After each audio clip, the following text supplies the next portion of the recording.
In the name of the Father, Son, and Holy Spirit. Amen. Amen.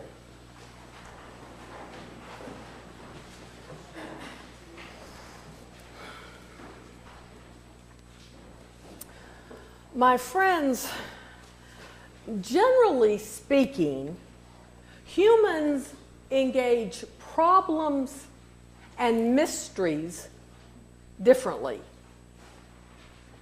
Generally speaking. Human beings interact, engage, enter in, deal with problems and mysteries differently. With problems, we tend to become very focused and determined and guarded. We want to find good, definitive, best case answers. And we worry about negative consequences or erroneous conclusions about solving the problem in ineffective ways.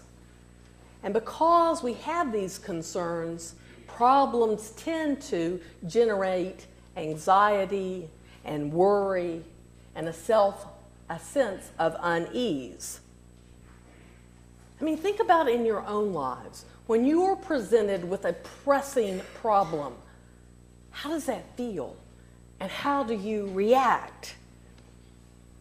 It's January, and all the Christmas bills come into the mail, and there's the mortgage sitting on your desk, and your first child's spring tuition is due, and the second child's camp deposit is due, and this is how much money is in. How are we going to solve this problem? Or it's the end of the year and you have year-end earnings to report at work, and you're also responsible for a new reorg, and you're behind in both projects. How are you going to get them done?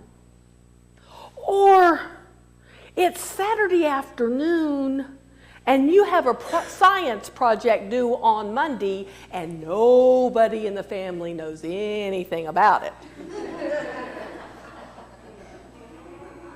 And you want to go outside and play with ham bone. How do you keep this science project on the down low and go play with your friend? You see, we put a great deal of energy and anxiety in coming up with the right answer in dealing with problems. But mysteries are another thing. By their very nature, they're different from problems. Problems have a beginning, a middle, and an end. But mysteries, by their definition, are amorphous. They are unexplained, inexplicable events or phenomena or ideas. They're either a person or a place or a notion that arouses suspense and curiosity because the facts are never fully displayed. In Christianity, a mystery is understood as any truth that is divinely revealed but otherwise unknowable. Any truth that is divinely revealed but otherwise unknowable. Hold that in your mind for a moment. Because anything that's divinely revealed is not going to be presented to us in a format like a scientific theorem. It's not going to come all clear. It's not going to be revealed in that way, nor is it going to be proven and replicable time and time again.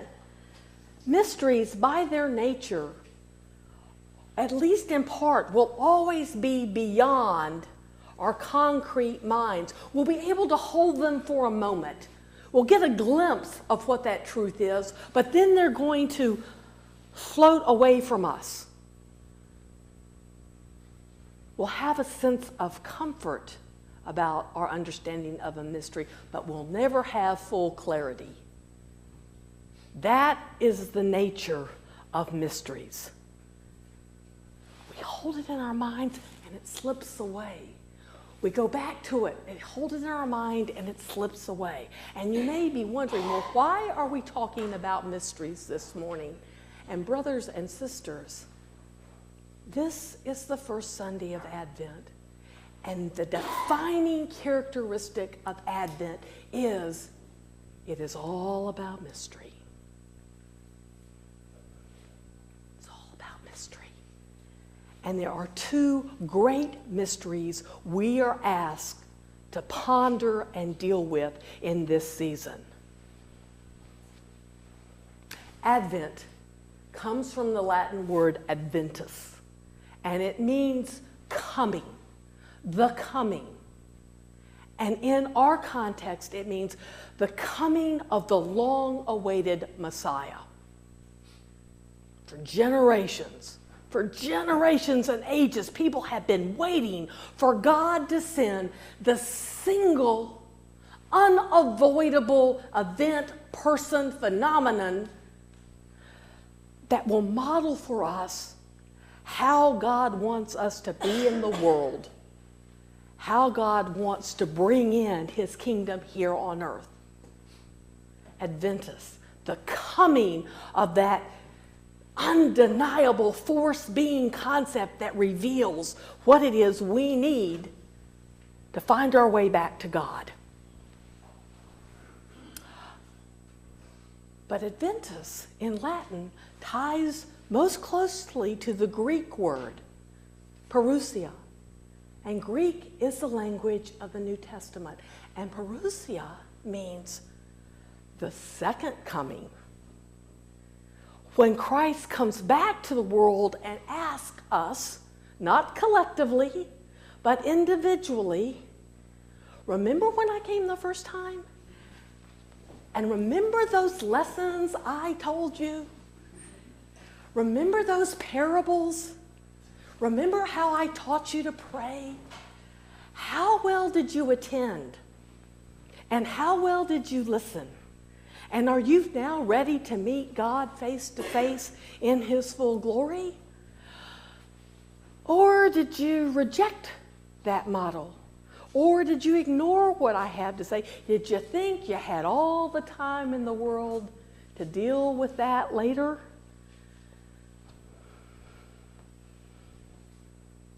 Advent, two mysteries.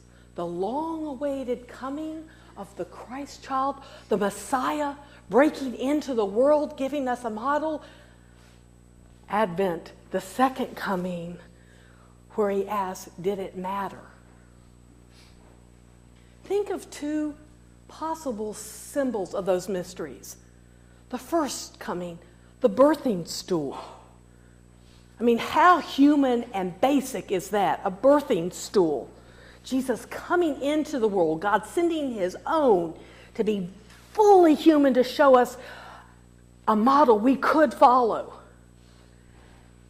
And the second coming, the judgment seat.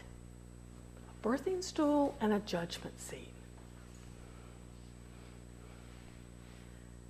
Now, mysteries are hard to hold in our heads. We do it for a time and we put them down. They're not problems to be resolved. There's a reason why Mary didn't resolve to figure out what the shepherds meant. She pondered these things in her heart. She picked them up, she thought about them, she put them down, and she came back to them. That's our charge. The challenge is to remember to come back to them, right? So that we're not caught unaware. Mysteries are wonderful, wonderful, marvelous things from God, but they're not easy. I suspect that we can deal with, each one of us can deal with one of those mysteries easier than the other. For some of us, we can understand the model. And we can understand, as hard as it is, that Jesus really does ask us to put down our sword and beat it into a plowshare, even though our neighbor's not. And even if our enemy across the water isn't, we're called to do that. And some of us can wrap our minds around the idea that, yes, I am supposed to forgive this person who has really hurt me, even though they won't even acknowledge they've done anything wrong. Some of us can wrap our minds around that mystery. And some of us can do a better job of wrapping our minds around how well we have followed Jesus' model and where we have come up short. Some of us know, oh, I have compassionate hands and hearts, and I go and feed my neighbor. I get that. And on my prayer life, I get distracted too easily. You know, each of us can relate easier to one of those mysteries than the other. The challenge is knowing that and picking up the mystery we're to ponder more deeply.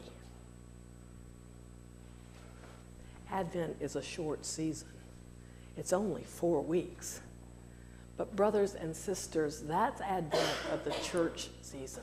The truth of the matter is, our whole lives, we live in Advent. It's the time in between the first coming and the second coming. We have a whole lifetime to engage these mysteries. So, my friends, in this Advent time, be gentle with yourselves and be gentle with those you love as you ponder these marvelous holy mysteries.